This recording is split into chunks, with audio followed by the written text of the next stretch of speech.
Tagdumalahan sang Iloilo Fishport Complex. Plano nga paliputon ang trading period kag maga-deploy sang health and safety officer sa tion nga magbalik ang operasyon. Si Zen Kilantang nakatutok.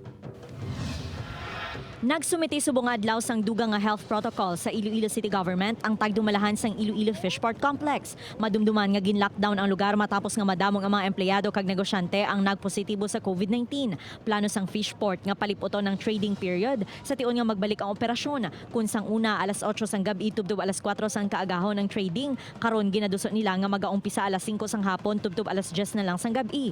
Interaction ng tao dito sa market is governed by two factors.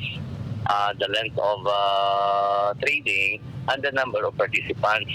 Ang space nato dira is constant kaya mo lang man natong space. Maga-deployment sila sang health and safety officers agud magbantay kung nagasunod ang mga tao sa minimum health standard, kasubong sang pagsuksok sang face mask kag pangmintinas sang social distancing. Importante kita nga pag-open namon amo na nga may impact nga mo na medyo good number of amo nga term na ang safety and health officer nga mag-assure sa compliance sa mga protocol. Magapatigayon naman sang gradual opening ang Fishport sa tion nga pahanugutan na sang city government nga makabalik sa operasyon. Samtang nagapabili naman sa gihapon nga nakasarado ang Iloilo Terminal Market. Upod kay Romel Porquia, Zen Kilantang, One Western Visayas.